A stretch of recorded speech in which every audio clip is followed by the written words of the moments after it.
What I want to talk about today is a question that might seem kind of simple, but I think it's something that is a little tricky to maybe understand in detail. And that is, why is the area of a circle given by pi times the radius squared, while the circumference of a circle is 2 times pi times the radius? There are actually two questions here. The first question is, why is the area proportional to the radius squared, while the circumference is proportional to the radius? That's the first question.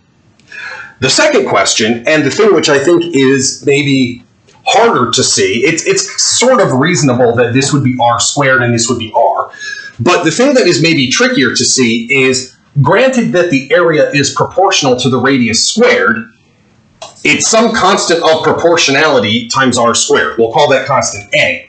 The circumference, granted that it's proportional to the radius, is going to be some constant b times the radius. But why is it that b is exactly 2 times a? That, I think, is a little bit trickier to see. The reason why it's reasonable to think that the circumference would be 2 pi times the radius, or something times the radius at least, is because, well, the circumference is one-dimensional. And generally speaking, one-dimensional stuff scales linearly as you scale something. So as scaling something would, in the case of a circle, mean changing the radius. As we change the radius, we expect that one-dimensional things like the circumference are going to scale linearly. Like, think about a square, right? If I start scaling a square, the perimeter of the square scales linearly with scaling the edge of the square. In fact, the constant of proportionality there is 4. The reason why we would kind of expect the area to go like r squared is because areas in general change with the square of the scaling factor. If I take a square or a triangle or something like that and I scale it by a factor of L, then the area changes by a factor of L squared. So those are not super surprising, maybe. But the fact that these constants of proportionality have this nice ratio, a ratio of 2, that is maybe a little bit surprising. And how can we see why that is the case? And we're also going to actually explain why it's the case that the circumference is proportional to the radius and why the area is proportional to the radius squared as well. Before I actually get into the explanation of why these things are true, a couple of notes. First note. You might try doing this by using the methods of calculus 2 and saying, well, if we have access to trig functions and to integration, then we can get the area of a circle by just saying, well, 1/4 of the area is the integral from 0 up to r of the square root of r squared minus x squared dx, and then we just multiply this by 4 and we're done. And if you've taken a calculus 2 course, you probably know how to do this integral. I'm not going to do it here. The problem I have with this method, which is perfectly fine as far as it goes, but the problem that I have is that it requires you to know how to work with trig functions. And at this point, we need to be really careful because we don't want to end up with a circular argument. In order to define the trig functions, we need to know how to measure arc lengths along the circumference of a circle, which effectively means we need to have this kind of a formula. Otherwise, we don't know how to define radians. And at least the way that I like to do it, when I derive the derivatives of the trig functions, I need to prove a certain inequality which is dependent upon finding, you end up with a picture that looks like this. You have triangle, you have a wedge, and you have a bigger triangle, and you need to be able to say something about what is the area of this wedge of a circle.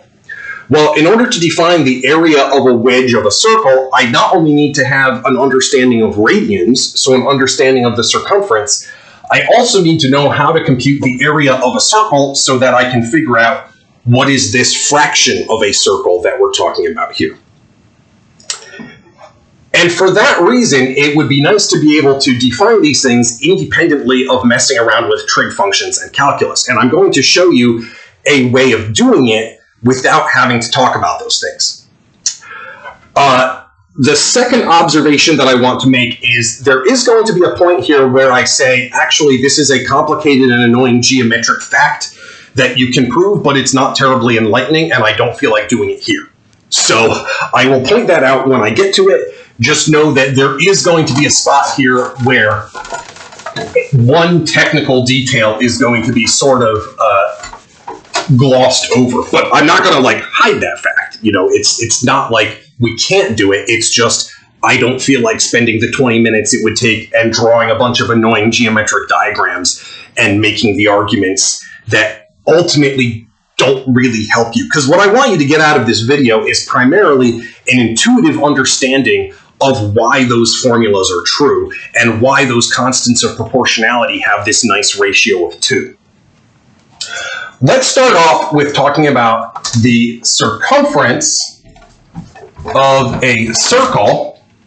I guess I shouldn't abbreviate circumference and circle with the same thing. And we will say that it has a radius of r. All right, now at this point we have an issue, which is that I can't draw circles very well. So pretend this is a circle. It's kind of circular. I'm a topologist. To me, this counts as a circle. But unfortunately, we're doing geometry here, so you're going to have to put up with my terrible drawings. Okay, we want this to have a radius of r. Now, the method that we're going to use for both doing the circumference and later on for doing the area is a method that is very similar to what you would do in a Calculus 2 class. But the ideas in that class, they really go back thousands of years. The ancient Greeks knew about this idea, and I'm sure many other people did too. I'm not an historian of mathematics guy, but any place where people had an understanding of circles and these kinds of formulas, I'm sure somebody did something maybe not identical to what the Greeks did, but at least kind of equivalent.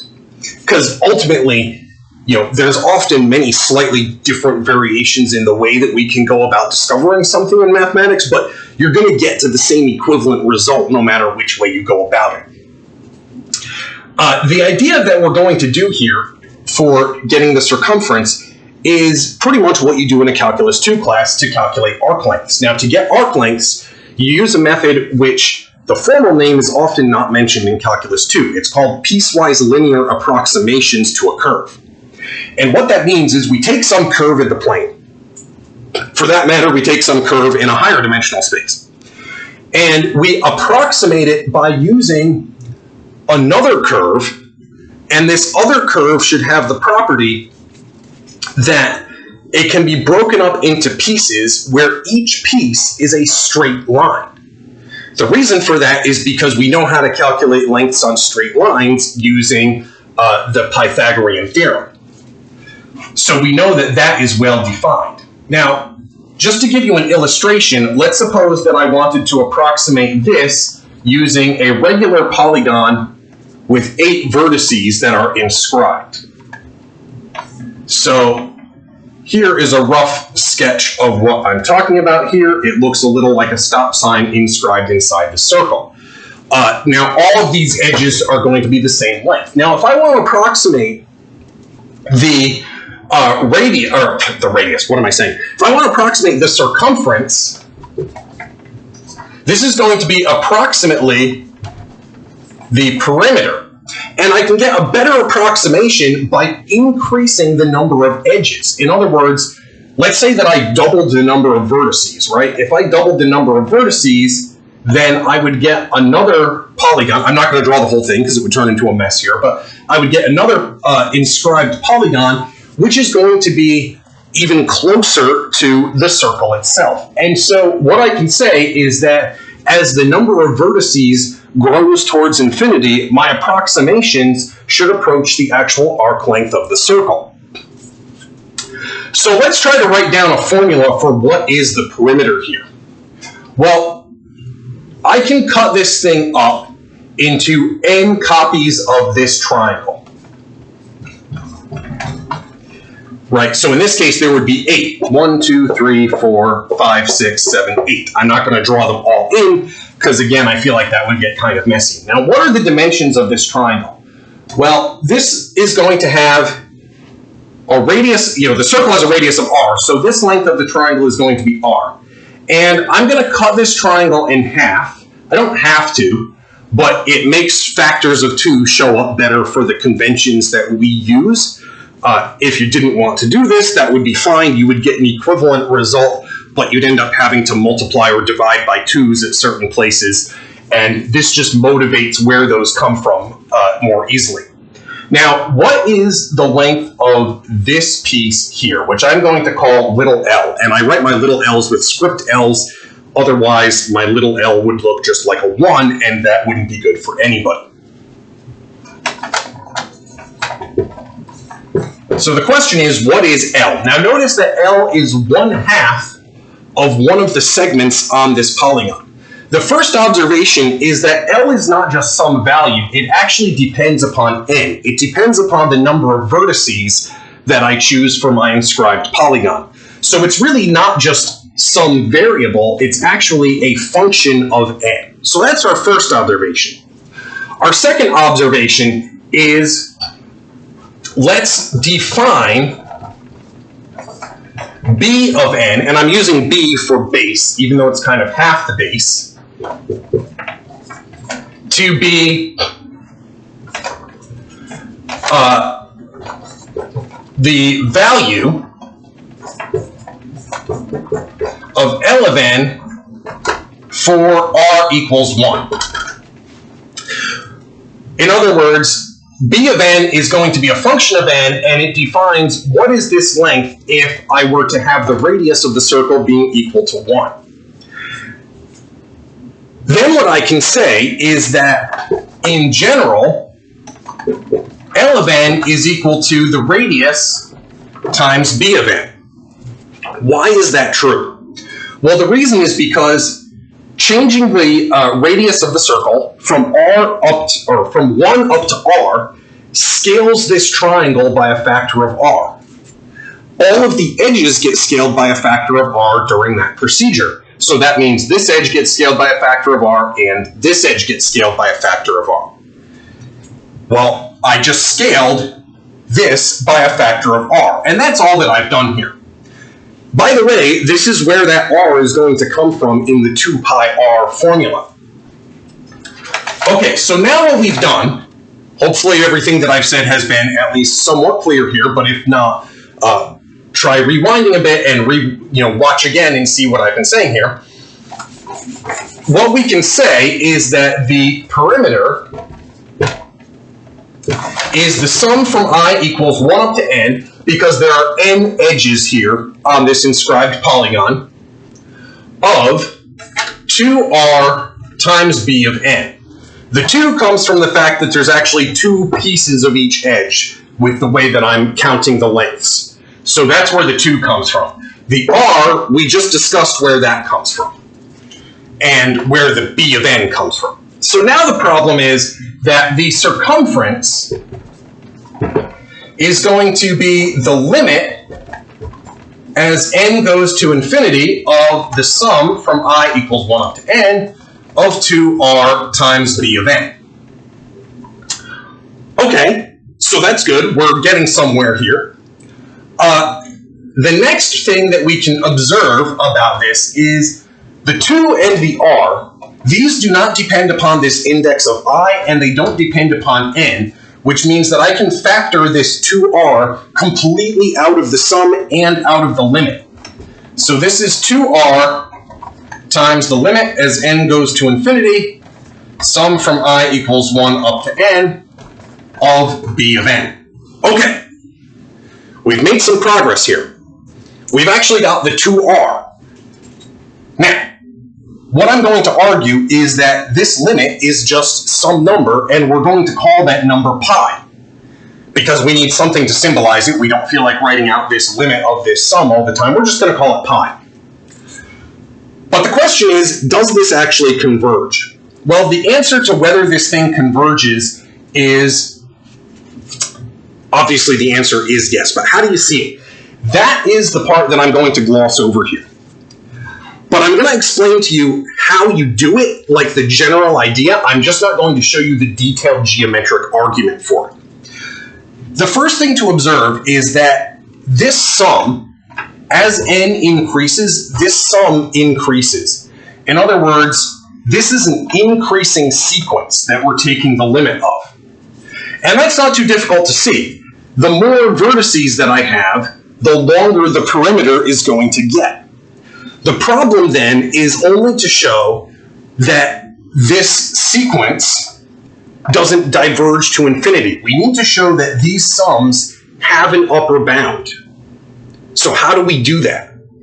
Well, to show that there's an upper bound, what you can do is, instead of looking at the inscribed polygons, we make outer polygons that the circle is inscribed inside of. So instead of making polygons like this with the vertices on the circle, we put the midpoints of each line segment on the circle.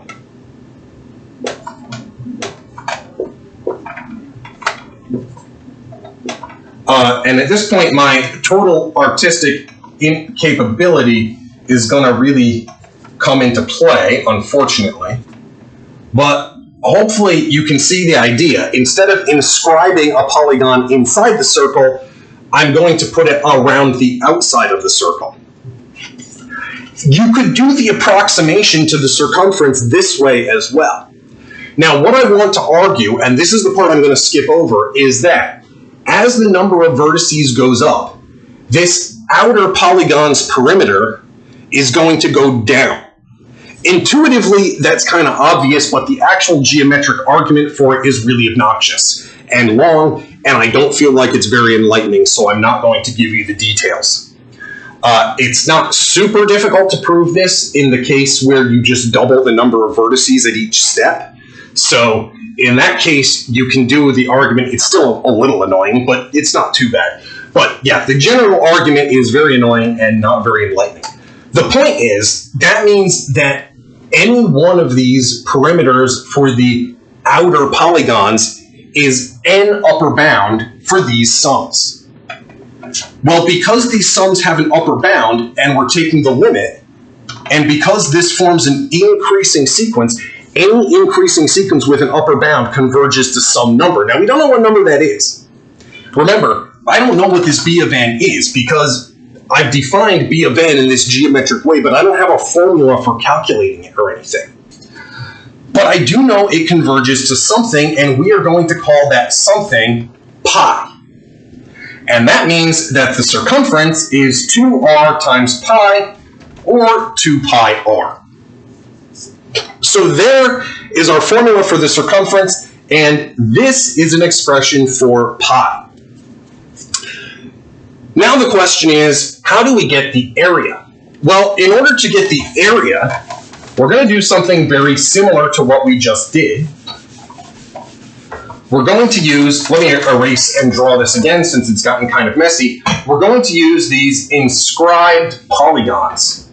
So once again, if I just quickly inscribe a polygon here, a nice regular inscribed polygon. By the way, they don't have to be regular, but again, if you try to do them without regular polygons, then everything just gets messier. So I'm doing it with regular inscribed polygons. So here's R. Again, we're going to cut this thing in half. Here is my R times B of n segment here. And this middle segment we're going to call H of n. And we're going to try to figure out the area of the polygon, and then we can use the areas of the polygon to find the area of the circle. Just like we did when we were doing the circumference, we can end up just taking the limit as we increase the number of vertices on the polygon.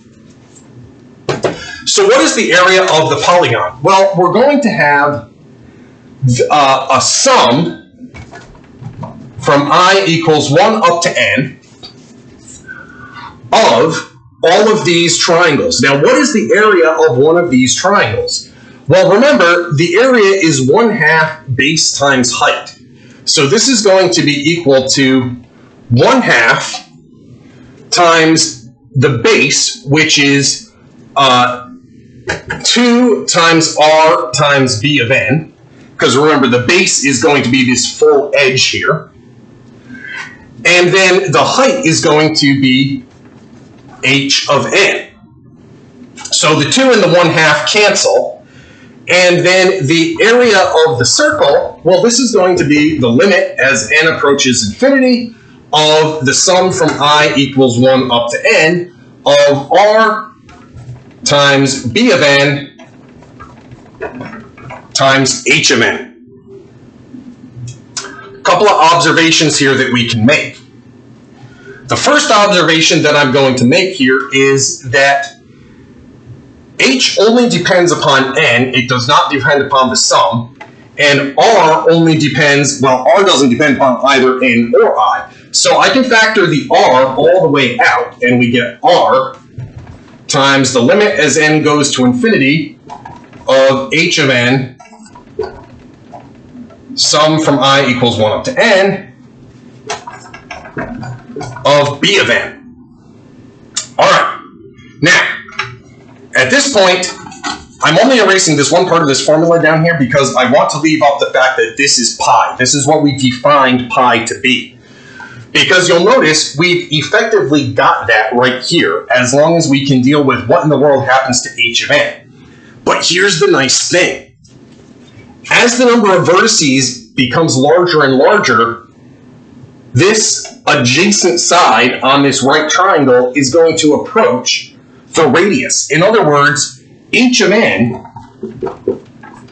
approaches r as n goes to infinity. So that means this actually, I can replace this h of n with an r. Unfortunately, my whiteboard is extremely small. I apologize for this. So what we can do is we can say this is actually going to be r squared times the sum from I equals 1 up to n of b of n. But, whoops, I forgot my limit. Don't forget your limits. This is something that's very easy to do, as you can see, but it is important that your limit actually be there. But this quantity here, this is just pi. So we've got pi r squared.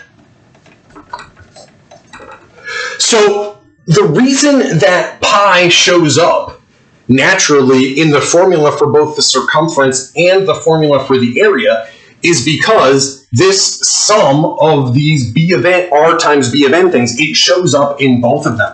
This sum shows up in both. In fact, the limit of this sum shows up in both, I should say. And that is why you end up with this factor of pi for both of them. That's why these constants of proportionality are so nice. They're, one of them is pi and one of them is 2 pi. Obviously, any two constants of proportionality I can write in terms of pi, right? Whatever the constant of proportionality is, if you divide it by pi and then multiply by pi, then you get a pi involved. But the point is that they both involve pi and their ratios are just 2. And that's kind of surprising that they would have this nice, that they are both rational multiples of pi, and in fact, one is just twice the other. So hopefully this little discussion has helped you gain an intuitive understanding of these formulas for the area of a circle and the circumference of a circle. Now, once you have these formulas established, you can use these to define angles in terms of radians. Once you have angles in terms of radians, you can define trig functions, do calculus with trig functions, and then you can find areas of all kinds of wacky and weird shapes in the plane. But like I said, I think it's a good idea to kind of find these formulas independently of doing that, without having to use those kinds of methods. And finally, you should notice that this is very similar to the idea of Riemannian integration. The difference is that Riemann approximates everything with vertical rectangles, or sometimes horizontal rectangles. And technically, you could do it with diagonal rectangles too if you wanted to do some crazy coordinate stuff. But very similar kind of idea where we're just doing approximations. One other thing to notice, technically to approximate the areas, I should also approximate from the outside and show things like that. But I kind of don't need to because I already know that this limit exists and it's just some finite number. So the only thing to check is to make sure that the outer approximations, by putting polygons around the outside of the circle, should also converge to the same number. And it's not particularly tricky to do that. So anyway, hopefully this helps you understand these formulas a bit better and how you can kind of bootstrap your way into mathematics from first principles without having access to trig functions and calculus and all that kind of stuff.